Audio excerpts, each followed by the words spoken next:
And welcome back, everybody, to the Pantano podcast. Today, I have a special guest, Mr. Walko, our dear principal at Pantano High School, and we will be discussing the attendance survey that we were just giving out to students and attendance overall, and maybe even touch upon some other light topics. How would you like to start this topic, sir?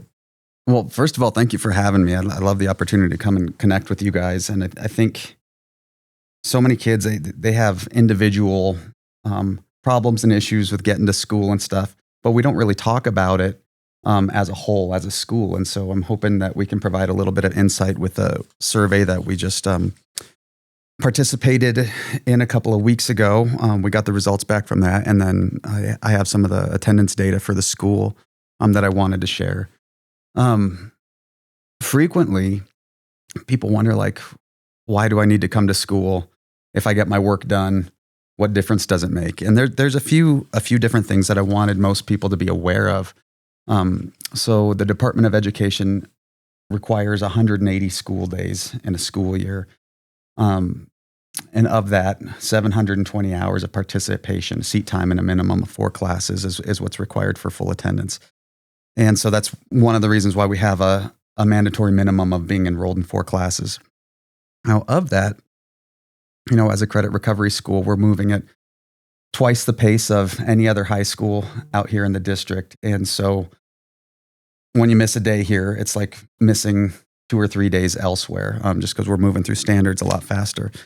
Despite being able to get assignments in, if we're missing class time, you're really missing the opportunity to learn and engage with teachers, cooperative learning. You're missing the experience. School shouldn't be just about completing assignments. It should be about learning, and it's hard to do if you're not frequently here.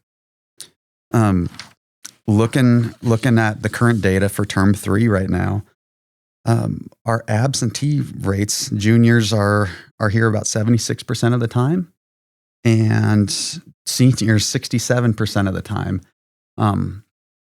Chronic absenteeism is anything under 90%. So if you think about a school year, 180 days, if you're at 90%, you're missing 18 days of school, and we're close to 3 times that. So That's a lot. Yeah, it's hard. And as a district, I mean, anybody with more than 20 absences in a given term, you just can't recover credit, and that's, I think that's fair. Out of 9 weeks. If you've missed 4 of those weeks, that's pretty significant.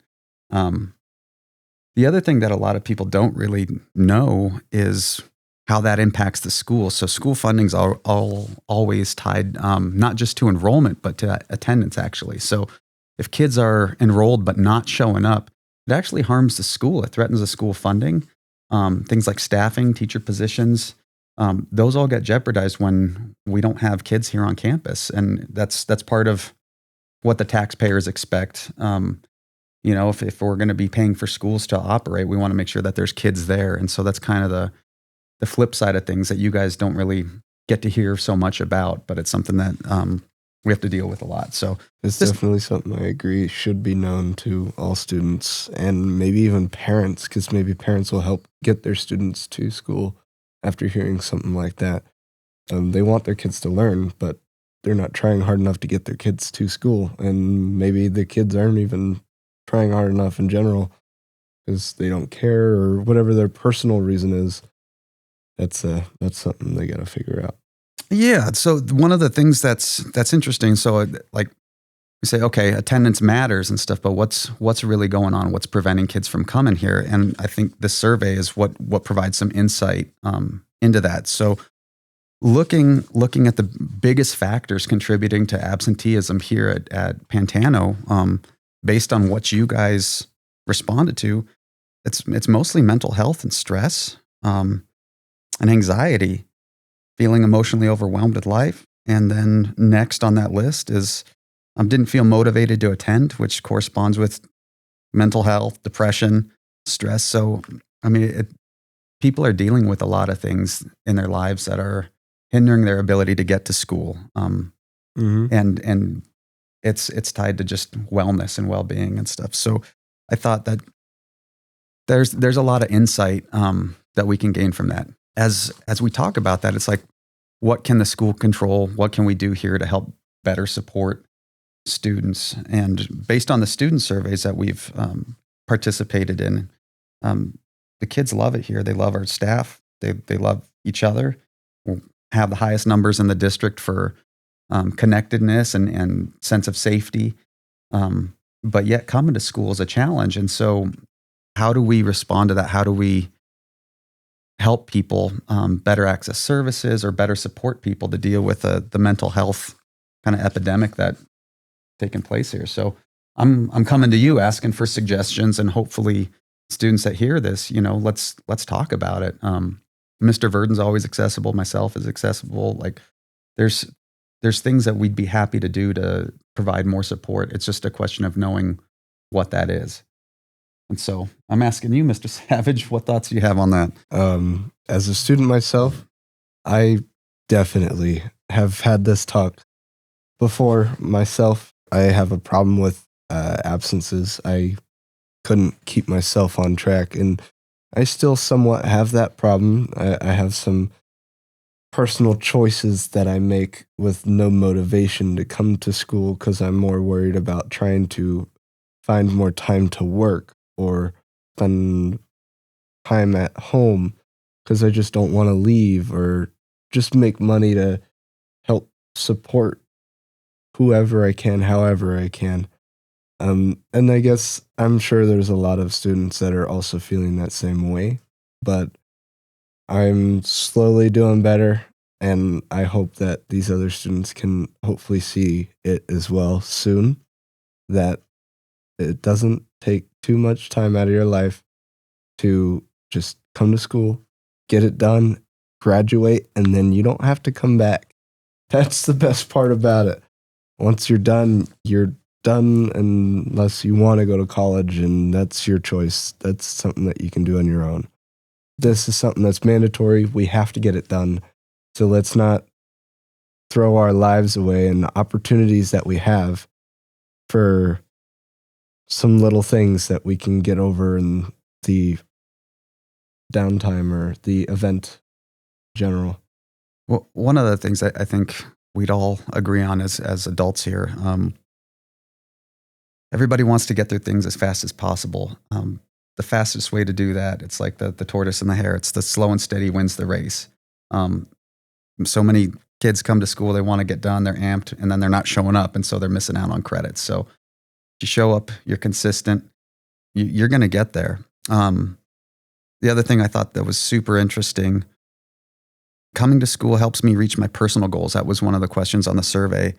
And a large amount, nearly half of the students here, didn't feel that coming to school helped them with their personal goals. And so it's like, that's really interesting. Everybody identified graduation as a goal, but as far as what they wanted to do in life, there was a disconnect between feeling that school helped them with that. And so there were some questions about relevancy, about what's being learned and how it correlates with life after school. Why do I need to know this? That type of question. And I think that's a fair argument.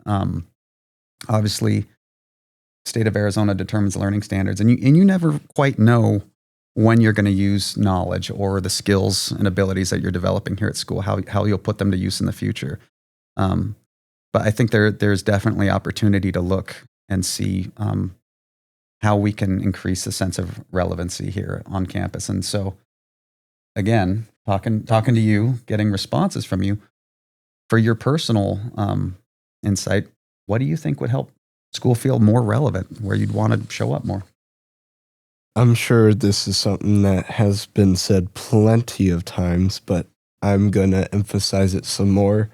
I think there's some subjects that just have no use in being taught to some students. I feel like a lot of jobs require a college degree of some sort.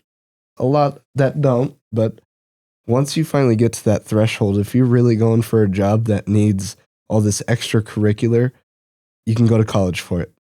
You're literally going to be doing that anyways. why put it on these high school students that are trying to learn how to pay bills for the first time in their lives? And I'm not going to say most, but definitely a lot of students, not just in Vail School District, not just in Arizona, but in the United States, are going through something and sometimes don't even have a supporting hand to help them get through those financial things. And these financial aids, they're not that great.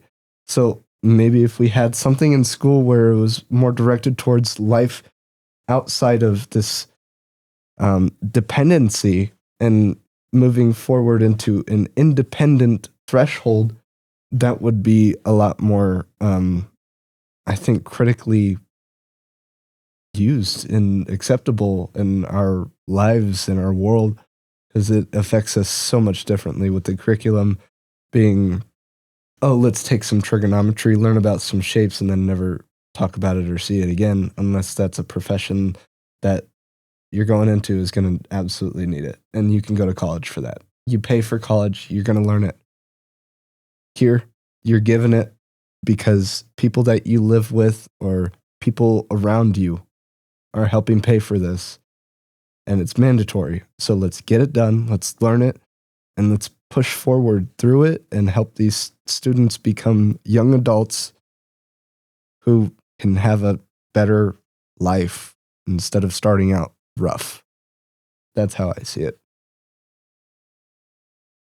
Well, I think there's a lot there to unpack, and I don't think we quite have the time today, but let's keep the conversation going, because I think the more we talk about it, the more we can create a responsive school and really aim to meet the needs of all of our students here. So thank you for the time. Yes, sir. And I thank you guys, everyone, on this wonderful episode. I'm not quite sure which one it is. I think it's episode 11 or 10 or 11, somewhere around there. Anyways, thank you guys for coming to the podcast today, and I hope you have a wonderful time, and we will see you on the next one.